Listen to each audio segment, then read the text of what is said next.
Lucas capítulo 7, versos 1 a 10, diz a Bíblia: depois que concluiu todas essas palavras dirigidas ao povo, Jesus entrou em Cafarnaum. Lá havia um centurião que tinha um servo a quem muito estimava e que estava mal, à beira da morte. Tendo ouvido falar de Jesus, mandou-lhes alguns anciãos dos judeus para pedir que viesse curar o seu servo. Quando chegaram a Jesus, recomendaram com insistência: ele merece que lhe faças esse favor, porque ama o nosso povo. Ele até construiu uma sinagoga para nós. Jesus então foi com eles, e quando já estava perto da casa, o centurião mandou-lhe dizer por alguns amigos: Senhor, não te incomodes, pois não sou digno de que entres em minha morada. Por isso nem fui pessoalmente ao teu encontro. Basta uma tua palavra e meu servo ficará curado. Também eu sou um homem sob autoridade e tenho soldados sob minhas ordens. E se ordeno a um vai, ele vai, e a outro vem, ele vem. E se digo ao meu servo faze isto, ele faz. Ao ouvir isso, Jesus ficou muito admirado. Voltou-se para a multidão que o seguia e disse: eu vos digo, tanta fé não encontrei nem mesmo em Israel. Os que tinham sido enviados voltaram para casa e encontraram o servo em perfeita saúde. Amém, irmãos? Amém. Deixa a sua Bíblia aberta no capítulo 7 do Evangelho de Lucas. Amém? E vamos estar atentos ao momento da palavra agora, né? O tema nessa noite é em busca de uma palavra divina. Em busca de uma palavra divina. Vamos repetir juntos? Repita após mim. Em busca de uma palavra divina. Você veio aqui em busca do que nessa noite? Se você veio em busca de uma palavra divina, há uma palavra divina nesse altar para a sua vida. Aleluia. Irmãos, nessa madrugada, por volta das 5 horas, eu despertei com a voz do Senhor falando ao meu espírito. E o Senhor dizia assim: tudo o que o homem precisa é a minha palavra. Aleluias. Tudo o que o homem precisa é a minha palavra. Valorizem a minha palavra. Oh, papai. Valorizem a minha palavra. E imediatamente, esse texto de Lucas capítulo 7, versos 1 a 10, que nós acabamos de ler, que retrata a cura do servo de um centurião de Cafarnaum, veio à minha mente, e eu percebi ser esta a palavra do Espírito Santo para a igreja, para o seu espírito, para o seu coração nesta noite. Amém? Amém. Amém. Aleluia. Apesar de fundamentarmos essa mensagem na narrativa de Lucas, que acabamos de ler, ela também é narrada no Evangelho de Mateus, que nós lemos na abertura deste culto, no capítulo 5, versos 8 ao 13. E tem alguns comentaristas ainda que incluem a narrativa de João, no capítulo 4, versos 46 ao 53. Embora tudo indique que a narrativa de João esteja se referindo a um outro acontecimento similar. Por isso que nós não a incluímos aqui na leitura dessa noite. Ainda assim, o fato de 2 dos 4 evangelistas trazerem esse acontecimento aponta para a sua importância na Bíblia. Afinal de contas, quando Deus deseja ressaltar ou destacar alguma coisa, Ele repete. Então, toda vez que você estiver lendo a sua Bíblia, isso é uma dica que eu ensino não só na igreja, mas para todos os meus alunos, e você percebe repetições de palavras, repetições de frases, repetições de acontecimentos. O que isso indica, irmãos? Que o Espírito Santo está de alguma forma destacando. É como se Deus estivesse passando um marca-texto em cima daquela mensagem. E aí você me olha e pensa o seguinte: qual é a mensagem aqui, afinal de contas? E a mensagem aqui é simples: basta uma palavra. Vamos repetir?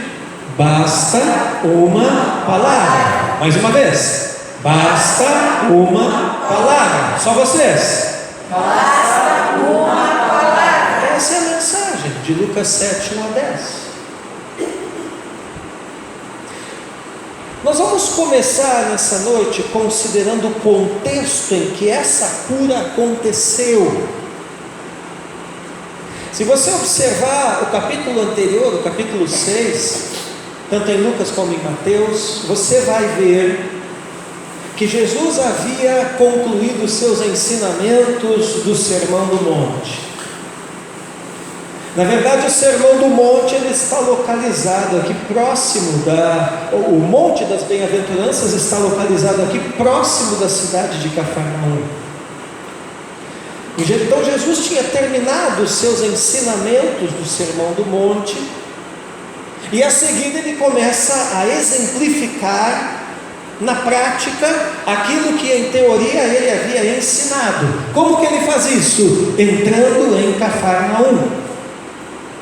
Se você observar o relato em Mateus capítulo 8, versos 1 ao 4, você vai ver que do caminho entre o Monte das Bem-aventuranças e a entrada de Cafarnaum, ele ainda cura um leproso. E a seguir, Jesus entra na cidade e vai curar então esse servo. Servo de quem? O servo do centurião de Cafarnaum. Podemos perceber que Cafarnaum era uma cidade importante, uma localização estratégica aos olhos de Roma, a ponto de estabelecer lá uma centúria, ou seja, 100 soldados, uma pequena guarnição. E essa autoridade de Jesus, irmãos, que tanto admirava as multidões, ela não estava tão relacionada à sua posição como Deus homem, mas sim a sua prática em obedecer prontamente à vontade do Pai. O que admirava as pessoas com relação a Jesus era a sua obediência instantânea à vontade do Pai. Mateus 7, 28 e 29, a Escritura vai dizer: depois que Jesus concluiu essas palavras, as multidões ficaram maravilhadas com o seu ensinamento. E na continuidade, o versículo aqui vai dizer o porquê. Com efeito, ele as ensinava como quem tem autoridade, não como os escribas. Aonde estava a autoridade do ensino de Jesus? Na sua prática. Jesus falava o que fazia e fazia aquilo que falava. Aleluia. Amém? Amém? Amém. Quantos me entendem? Amém. Estamos falando do seguinte tema: em busca de uma palavra divina, com base em Lucas 7, versos 1 a 10. Aleluia. Então, pelo seu exemplo, Jesus está ensinando que é a prática e não o discurso que posiciona alguém no reino de Deus. É a prática e não o discurso que posiciona alguém no reino de Deus. E a primeira reflexão do Espírito Santo para nós nesta noite é isso: que posição nós temos ocupado no reino de Deus com relação à prática daquilo que o Espírito Santo tem nos transmitido na igreja, nos nossos momentos de oração, de leitura da Bíblia, de devocional, de louvor. Quanto nós temos praticado isso? Quando você olha para Lucas aqui, no capítulo 6, verso 46, Jesus vai dizer assim, Lucas 6,46: por que me chamais Senhor, Senhor, mas não fazeis o que digo? Não fazeis o que digo. O questionamento de Jesus, a sua geração e a nossa também. Ou seja, só tem direito de chamar Jesus de Senhor quem está disposto a fazer o que Ele diz. A pergunta é: você está disposto a fazer o que Jesus diz? A pergunta é: você tem feito o que Jesus diz? Precisamos entender, igreja, que Jesus não só é a palavra, como transmite a palavra e pratica a palavra. Vou repetir: Jesus não só é a palavra, como transmite a palavra e pratica aquilo que transmite. Pratica a palavra. A palavra de Deus é muito mais do que um livro chamado Bíblia. A palavra de Deus é uma pessoa viva chamada Cristo, chamado Cristo. E Ele é tão vivo e presente a ponto de morar dentro daqueles que o recebem, que o aceitam, que o desejam, que o convidam, na pessoa do Espírito Santo. Aleluia! Você tem convidado o Espírito Santo para morar dentro de você. Aleluia! Glória a Deus. Por que é importante entendermos isso, irmãos? Porque pense, se aquele que é a palavra a pratica,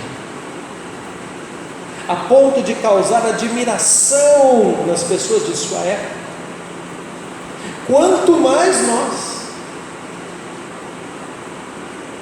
Se aquele que é a palavra a pratica, a ponto de causar admiração aos seus contemporâneos, aos seus conterrâneos, quanto mais eu, quanto mais você, quanto mais nós, não só podemos, como devemos praticar Ele, que é a palavra.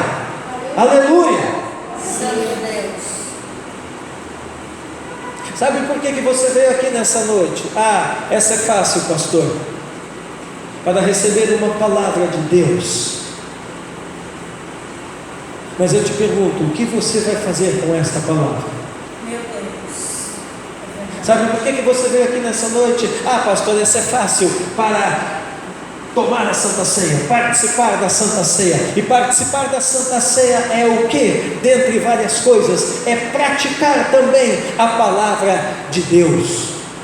Porque se não comemos da sua carne, não bebemos do seu sangue, não temos comunhão com Ele, e não temos nem sequer vida em nós mesmos. Estamos como aquele sermão que eu preguei há uns 15 dias atrás aqui para os irmãos, vivendo mortos e correndo o risco de morrermos sem sequer termos vivido. Eu recomendo que você vá lá no YouTube e assista bastante vezes aquela ministração ali. Aleluia! Então, é Ele, irmãos, esse Jesus, na pessoa do Espírito Santo, quem nos capacita a praticar essa palavra de Deus. Aleluia! É esse Jesus, na pessoa do Espírito Santo, quem capacita cada um de nós para a prática da palavra de Deus, e é por isso que precisamos nos encher da palavra e praticá-la no Espírito. Aleluia. É verdade, Deus. Sabe por que tem gente que não consegue praticar a palavra, irmão Sueli? Porque ele não está cheio da palavra, ele está cheio da novela. Ele não está cheio da palavra, ele está cheio da série, da Netflix, ou qualquer outra coisa parecida. Ele não está cheio da palavra, ele está cheio de achismos, do embaraço dos seus próprios pensamentos confusos, turbados, estranhos, esquisitos. Sabe por que tem gente que não pratica a palavra? Porque ela não está cheia da palavra, ela está cheia de fofocas.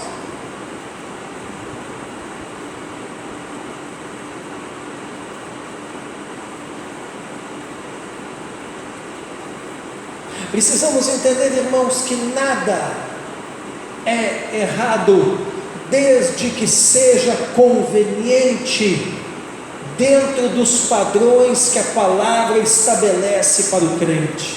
Vou repetir: nada é errado, desde que seja conveniente, dentro dos padrões, dos parâmetros, das normas que a palavra estabelece para o procedimento do cristão. De maneira que isso ecoa aquilo que a Escritura fala quando diz: tudo me é lícito, mas nem tudo me convém. Aleluia. Então não é errado você assistir série, dependendo da série. Não é errado você conversar com alguém ou ter alguma distração, dependendo do que é isso. Porém, até mesmo isso não pode ocupar o primeiro lugar. Quando Deus olha para mim, para você, para nós, Ele precisa enxergar em nós, homens e mulheres, jovens, cheios da sua palavra. Aleluia! Por quê? Porque quando nós nos enchemos da palavra, aí então nós vamos praticá-la, e não será na força do nosso braço, mas na capacitação que o Espírito Santo dá. Aleluia. É verdade, Deus.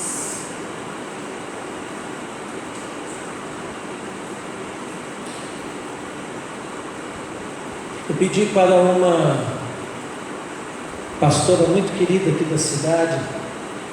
Durante muito tempo eu fiz um mapeamento espiritual da cidade. Porém, por se tratar de algo árduo e que envolve muitas horas de trabalho e análise de muitas informações, seleção de muitos dados, hoje nós temos um grupo que faz esse trabalho e ele é comandado pela esposa de um dos guardiões. E eu apenas estou como consultor para o grupo. E eu pedi agora para esse ato profético que eu falei para os irmãos, que nós estamos em análise de algumas coisas, que ela me levante algumas informações. E primeiro eu pedi informações sobre determinado lugar, e depois eu escrevi: olha, não julgue-me por pesado, mas eu preciso também que você levante informações sobre isso. E é o prazo de um mês que eu dei para ela. E ela me disse assim: nossa, pastor, só uma dessas coisas que você pediu para a gente levantar são 300 páginas de material. E eu respondi para ela: você não precisa trazer tudo, avaliar tudo isso.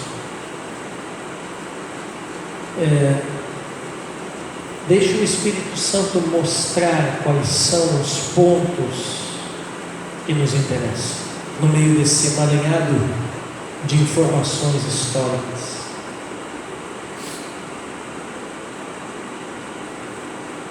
E aí ela entendeu, disse: ah, sim, vamos fazer isso. Eu falei: o Espírito vai falar, o Espírito vai mostrar para você e para a equipe quais são de fato as informações no meio desse bolo de coisas que são necessárias e relevantes para aquilo que nós estamos precisando fazer. O que é isso? Por que eu estou falando? Por que eu estou dizendo isso aqui no meio dessa ministração? Porque isso é justamente um exemplo prático de que quando estamos cheios da palavra, então o Espírito nos direciona, e até mesmo numa pesquisa histórica, Ele mostrará o que deve se fazer. Aleluia. Amém? O problema de muita gente é que eles são guiados pela sua alma desajustada e não pelo Espírito Santo, e confundem alma humana com o Espírito de Deus. Irmãos, a nossa alma, sem a completa submissão ao Espírito Santo, ela é inteiramente desajustada. E como que eu sujeito a minha alma à direção do Espírito Santo? Enchendo-me com a palavra, saturando a minha alma com a palavra de Deus, a ponto que não sobre espaço no trono do meu coração para mais ninguém, para mais nada que não seja Jesus, que não seja Ele, a palavra viva. E aí o Espírito vai me direcionar. Amém?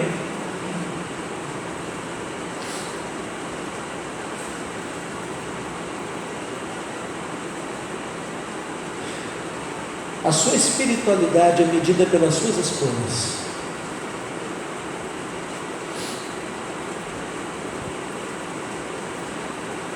Não é errado assistir uma série,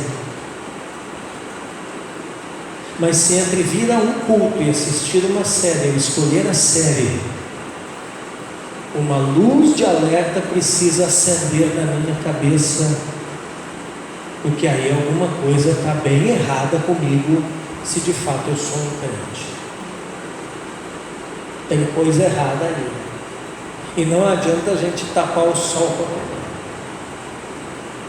Não é errado passear, divertir-se,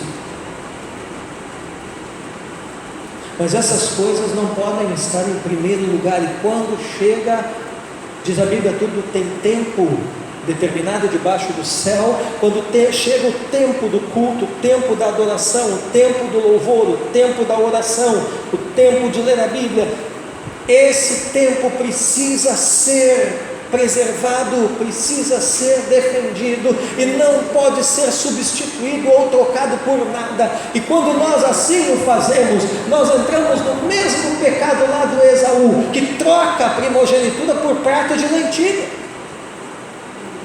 É verdade, Deus.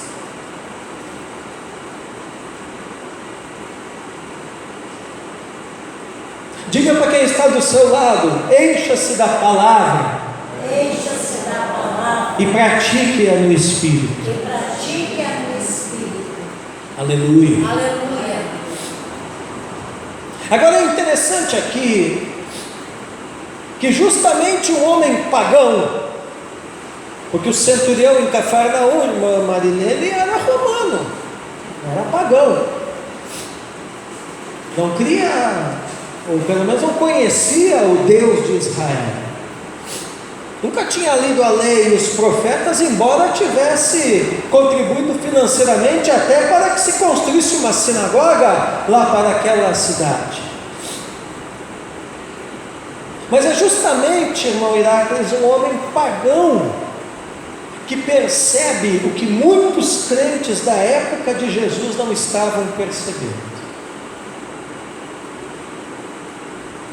Isso é outra coisa, irmãos. A nossa espiritualidade é medida pelas nossas escolhas e também é avaliada pelas nossas percepções. Quando o pagão, o ímpio, está percebendo coisas que o crente não percebe, uma luz vermelha tem que acender. Se lá onde você trabalha, o colega de trabalho ímpio está percebendo coisas do mundo espiritual, do ambiente de trabalho, que você não percebe, Uma luz de alerta tem que acender na tua mente e no teu coração, porque alguma coisa está errada com você.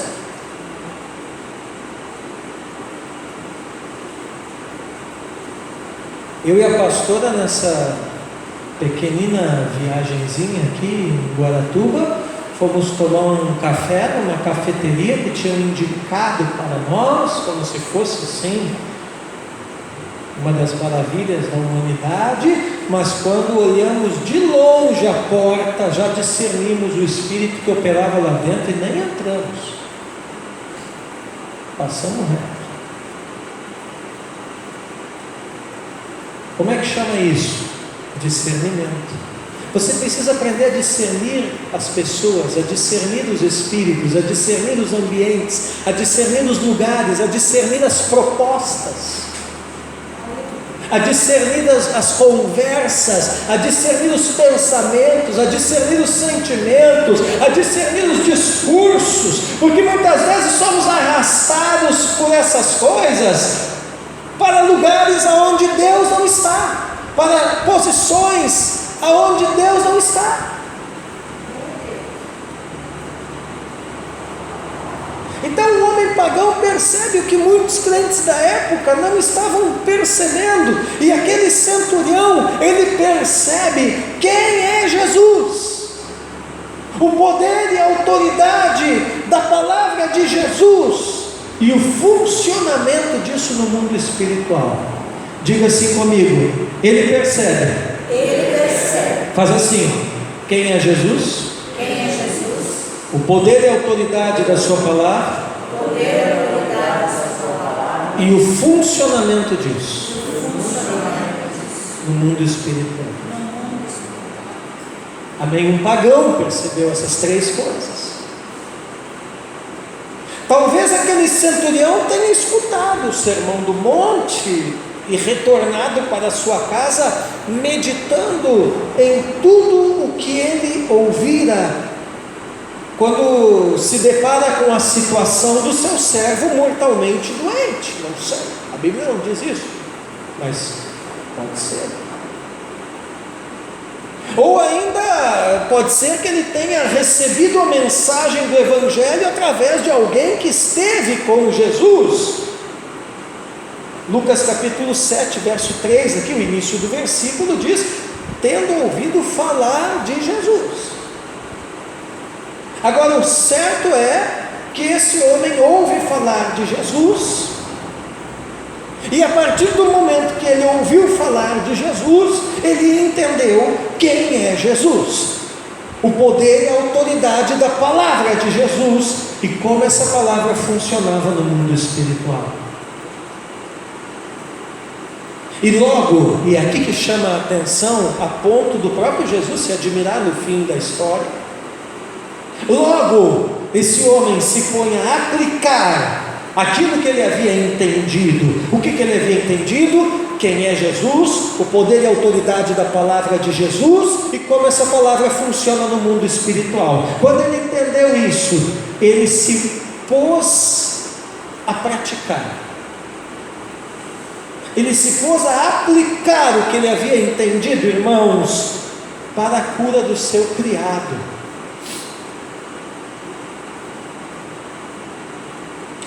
Tem muita gente que não entende nem aplica. Tem gente que aparentemente entende, mas fica só nisso e nunca aplica. Mas tem gente que de fato entende e aplica, e o lugar onde precisa começar a aplicar é dentro de casa. Não é na casa do seu vizinho, não. É dentro da sua casa. Tem gente lá dentro da sua casa, talvez, como diz aqui um comentarista, tem uma tradução feita dessa passagem lá no primeiro século, que dizia que o homem estava prostrado, paralítico e atormentado. O Rábano Mauro, um teólogo do primeiro milênio da igreja, que fez esse comentário. Que o criado do centurião estava prostrado, paralítico e atormentado. Quanta gente lá dentro da sua casa está prostrado espiritualmente ou fisicamente? Quanta gente lá na sua casa, lá na sua família, está paralítico espiritualmente? Quanta gente lá na sua família talvez esteja até atormentado. Atormentado não quer dizer necessariamente possesso, endemoniado. Pode ser ansioso, angustiado, preocupado com esta ou aquela circunstância ou situação. Aliás, talvez até você esteja assim. Mas seja como for,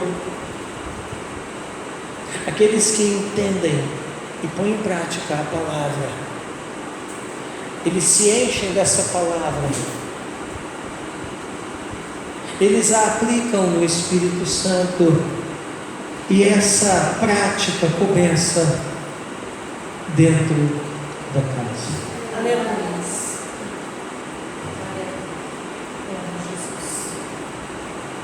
Mas a situação dentro da minha casa chegou num ponto que eu não posso fazer mais nada. Sempre podemos fazer alguma coisa. É verdade. Você pode orar. É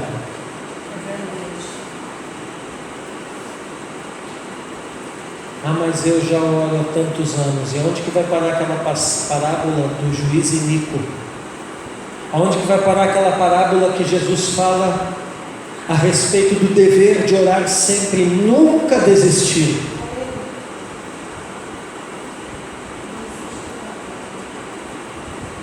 Aonde que vai parar aquela palavra? Pedi, dar-se gozar, buscar e acharei, batei, a porta se abrirá. Aonde que vai parar aquela palavra? Fazei prova de mim. Ô papai, é verdade.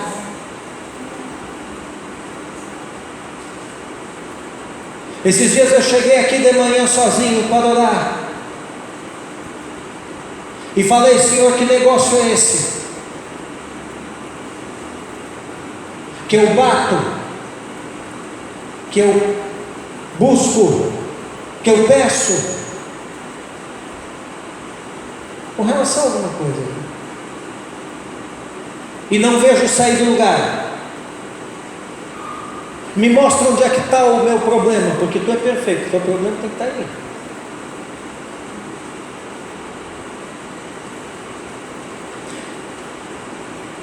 E o Senhor me disse, persevere mais. Persevere mais.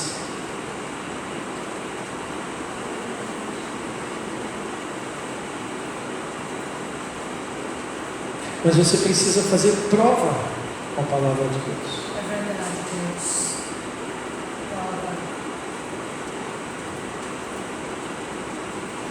Se esse negócio está escrito aqui, isso aqui é verdade ou não é? E como eu sei que é a verdade, eu vou me alinhar com esse negócio aqui. E vai se cumprir. Tem momentos que é assim que você tem que orar. Então, esse homem admirável, né, irmãos? Esse centurião de Cafarnaum, eu vou encontrar esse irmão lá no céu, aleluia. Ele é um exemplo, está entendendo? De quem ouve, entende e aplica. Diga comigo, ouvir, entender e aplicar. É isso que Deus quer para mim, para você, para nós, para esta igreja. Aqui a gente é excelente em ouvir e entender, mas estamos deficientes em aplicar.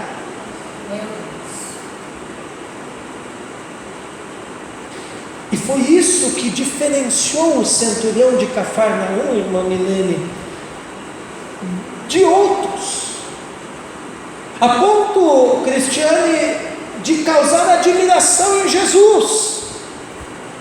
Lucas 7, verso 9. Ao ouvir isso, Jesus ficou admirado, voltou-se para a multidão que o seguia e disse: eu vos digo, tanta fé não encontrei nem mesmo em Israel.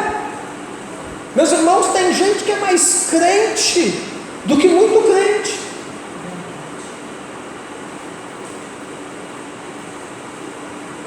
E não é por isso que eu vou deixar de ser crente e frequentar a igreja. Não tem nada a ver essas viagens, isso daí é papo de desigrejado. Esse negócio de crente desigrejado é coisa do capeta. Não existe congregar em casa, porque se congregar em casa existisse, Deus não estabelecia igreja. Não me vem de conversa. A Bíblia é clara no livro de Atos. Eles cultuavam ao Senhor no templo e nas casas. Ponto.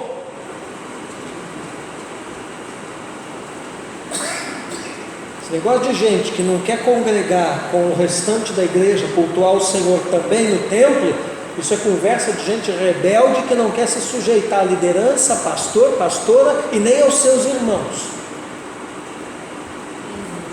E tenta distorcer a Bíblia. Mas a palavra de Deus é viva e eficaz. Aleluia! Então olha aqui, irmãos, esse centurião é um exemplo.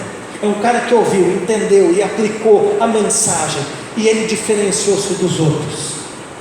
A tua aplicação da palavra de Deus te tornará diferente de tudo e de todos, e causará admiração no próprio Jesus. Aleluia! Aleluia! Glória a Deus! A pergunta é: nós temos ouvido, entendido e praticado a mensagem de Jesus? Nós percebemos, irmãos, como aquele centurião percebeu a importância, o poder e a eficácia da palavra de Deus, que é o próprio Deus na pessoa do seu Filho, Jesus Cristo. Nós estamos, afinal de contas, em busca de quê? Na verdade, a resposta é: em busca de quem?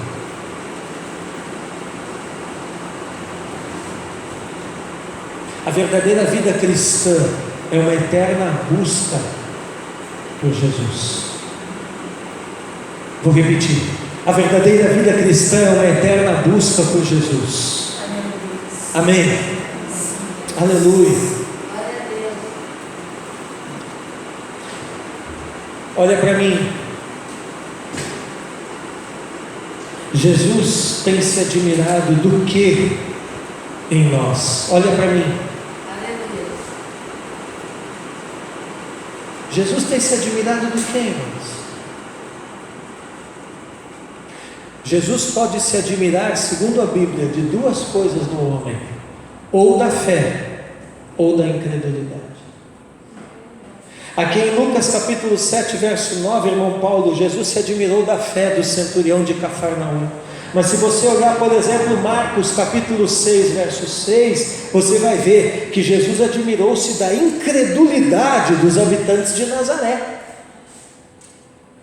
Eu não sei você, irmão, mas eu não quero admirar Jesus pela minha incredulidade. Eu quero admirar Jesus pela minha fé.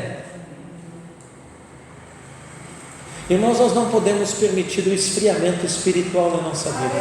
É verdade, Deus.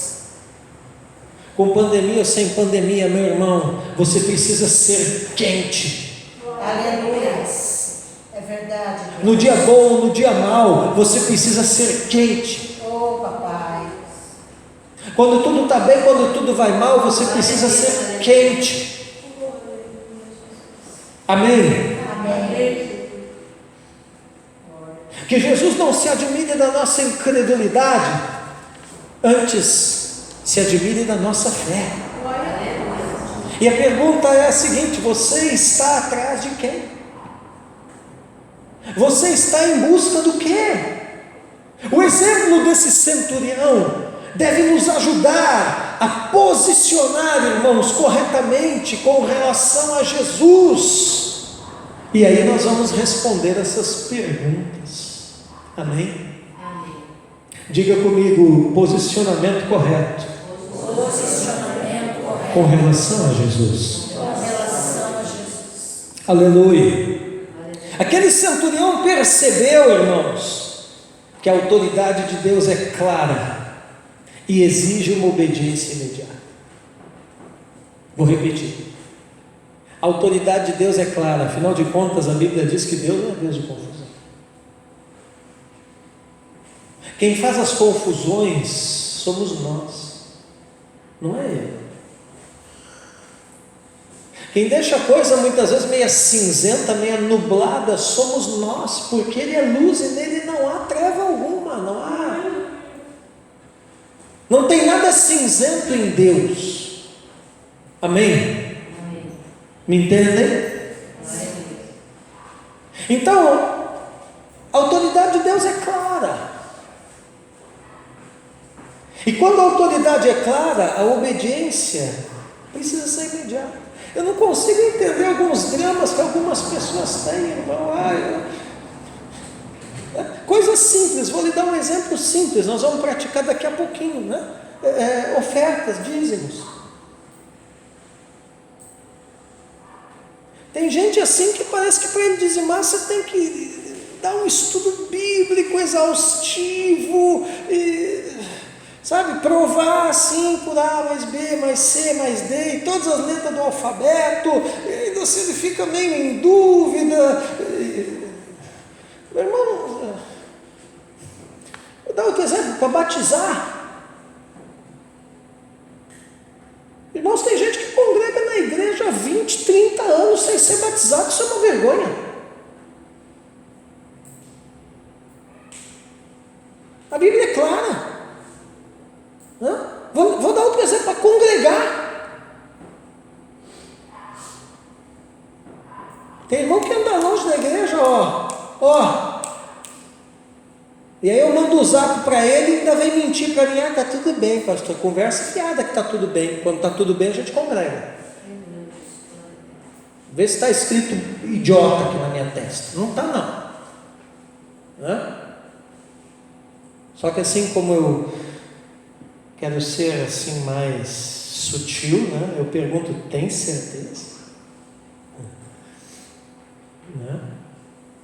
Porque uma ocasião ou outra, um imprevisto ou outro, às vezes acontece até comigo, né? Às vezes vocês vêm no culto aqui e está pastora, aconteceu alguma coisa que eu não pude estar, mas irmãos, a igreja estando aberta, se reunindo e alguém deixando de congregar 2, 3 meses, não vem me dizer que isso está bem espiritualmente, porque não está. E aí fica aquele drama, meu Deus, vai chegar a hora do culto, sabe assim? Vou, não vou.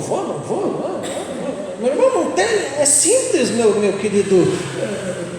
Toma banho, passa um desodorante, talquinho no pé, uma roupinha, biblinha embaixo do braço e pezinho na estrada. E culto é hora de culto. Entendeu? Então eu não consigo entender isso, né? Sabe por quê, irmãos? Porque essas coisas não têm mistério, na verdade, não tem complicação, irmão Paulo. É as pessoas que inventam essas histórias aí, como se a vida já não fosse complicada, irmão Roselane, e aí nós temos que ficar inventando mais complicação ainda. Meus irmãos, nós precisamos aprender que o Evangelho é simples, Jesus é simples, e nós temos que simplificar as coisas. Quando a mensagem é clara, a gente obedece, ponto. E daí para frente é com Deus, meu filho. Meu irmão me mandou uma mensagem no WhatsApp, dia do aniversário dele, hoje é 31 de agosto, né? Mandei lá uma mensagem no Facebook e tal, né? E aí fiz uma ligação, escrevi lá um zap para ele, disse, pode falar agora, né? Não posso, estou aqui cheio de problema, estou ansioso, estou deprimido, estou aquilo, não consigo dormir, estou chorando, por causa de uma eleição, de um negócio lá que vai ter da Secretaria Municipal lá dos professores lá de São Leopoldo, ele está coordenando tudo, e ele estava me contando depois todos os processos, e é um estresse danado. Só que eu escrevi para ele, eu disse, orem, faça uma oração forte por mim, como se existisse oração fraca, né? Mas tudo bem, né? Ele não é crente, então a gente deixa passar essas coisas, né? Mas assim, eu escrevi para ele e disse: meu irmão, a minha Bíblia diz: tudo que tiver a mão para fazer, faz conforme as tuas forças. Se você já fez tudo que estava ao seu alcance, eu fiz. Então pronto, você não pode ir lá em cada uma das 50 escolas e coordenar cada uma das 50 eleições que tem que acontecer. Daí é com Deus. E isso precisa se aplicar na nossa vida. Então sabe por que a gente complica as coisas, irmãos? Porque nós queremos fazer o papel de Deus. E isso acontece porque no fundo nós somos incrédulos. Porque muitas vezes nós pensamos que Deus não é capaz de fazer a parte dele. E aí nós queremos fazer as coisas no lugar dele. O pior é que além de não conseguir fazer, só fazemos coisa errada. Então eu estou assim, sabe? Os irmãos antigos aqui estão rindo porque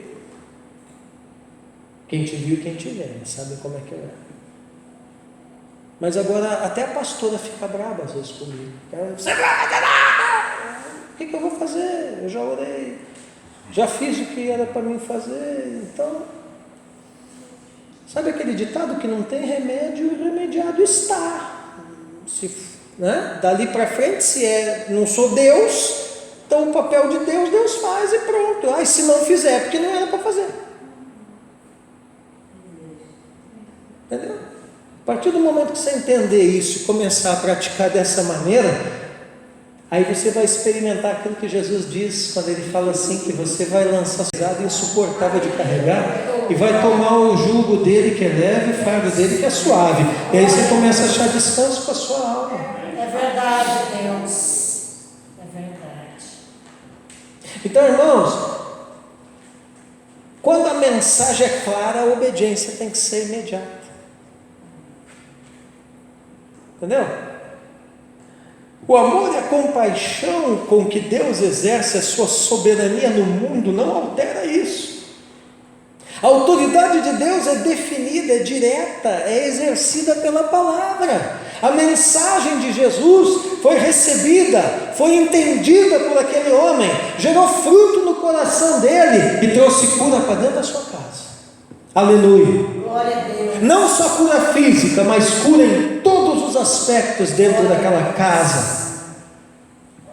E esse é o benefício da mensagem de Jesus. Diga assim comigo: quando a mensagem de Jesus, vamos lá, é recebida, entendida, interiorizada no coração, a casa é curada.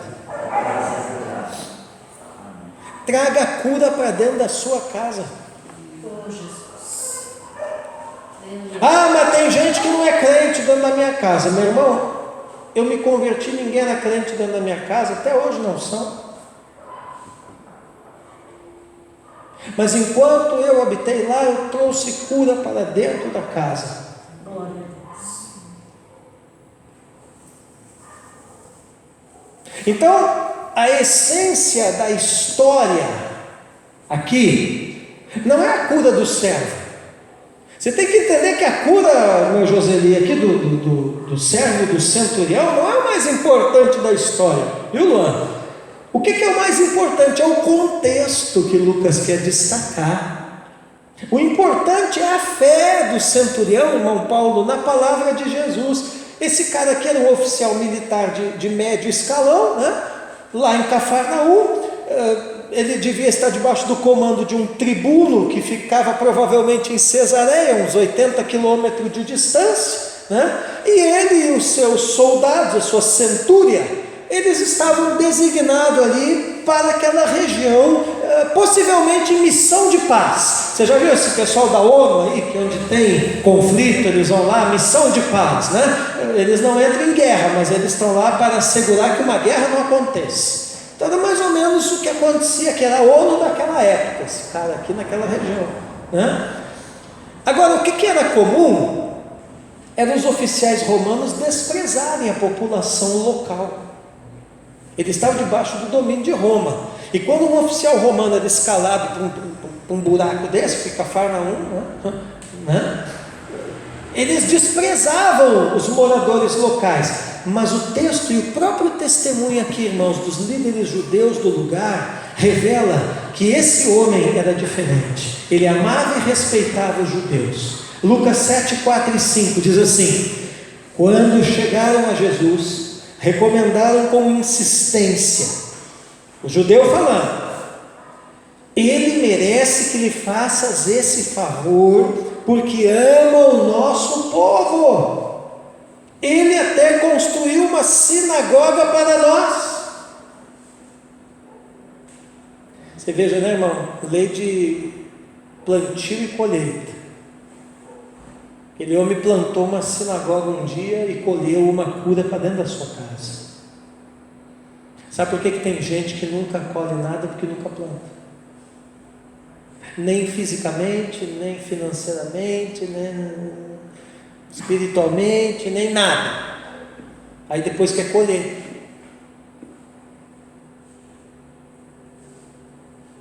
Está que nem aquele o coió lá, o bobalhão da parábola dos talentos, né? Que escondeu o talento enterrado e depois veio querer dar um migué no Senhor, né? Eu sei que és homem rigoroso, que colhe onde não plantou e não...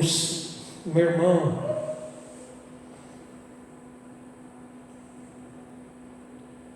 às vezes nem a tua mãe engole as tuas desculpas, minhas desculpas.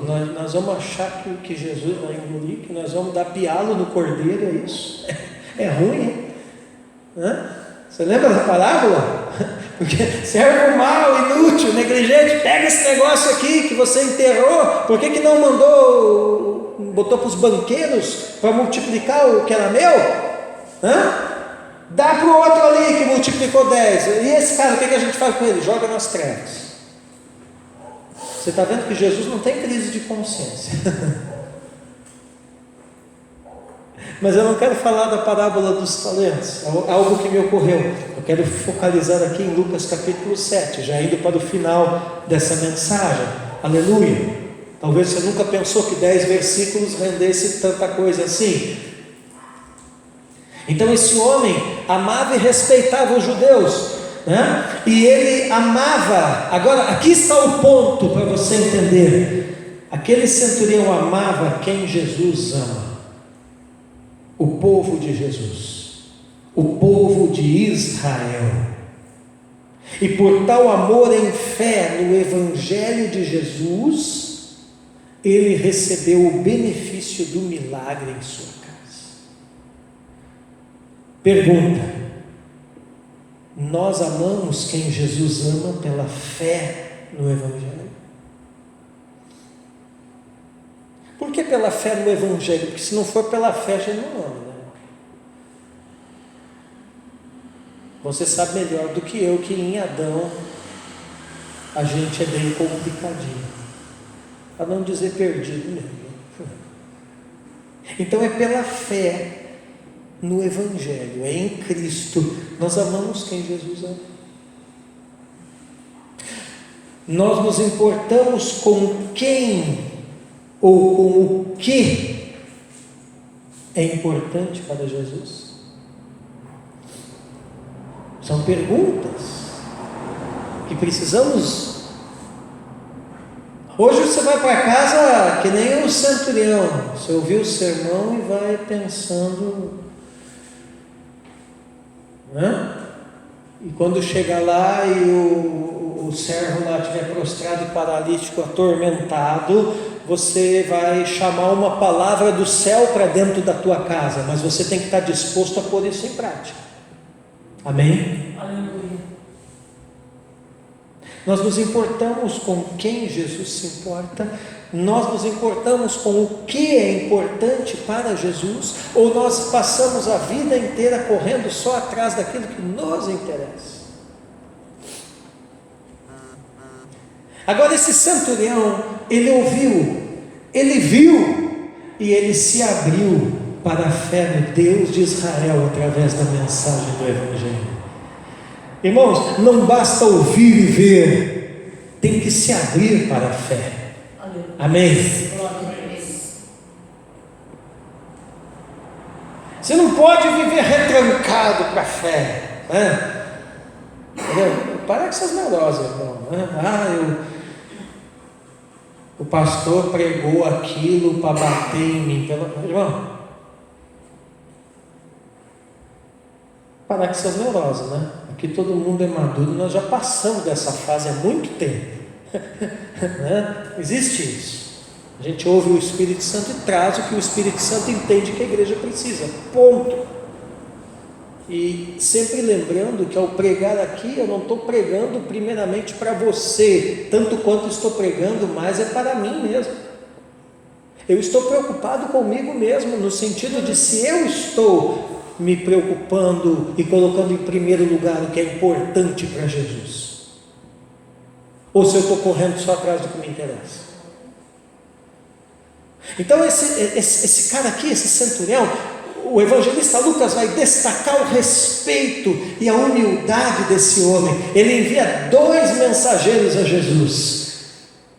E aqui é uma questão relativa à lei. Sabe por que ele envia 2 mensageiros a Jesus? 2 grupos de mensageiros.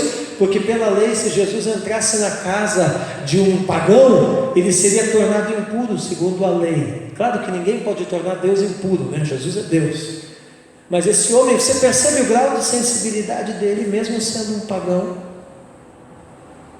Irmãos, às vezes nós fazemos Jesus passar algumas situações que ele não precisaria estar passando. Por exemplo, quando nós damos um mau testemunho e envergonhamos o Evangelho em alguma coisa. Lá onde a gente trabalha, lá onde a gente mora, lá com quem a gente se relaciona. Quando isso acontece, a gente fica fazendo Jesus passar coisa que ele não precisava ter passado. Amém?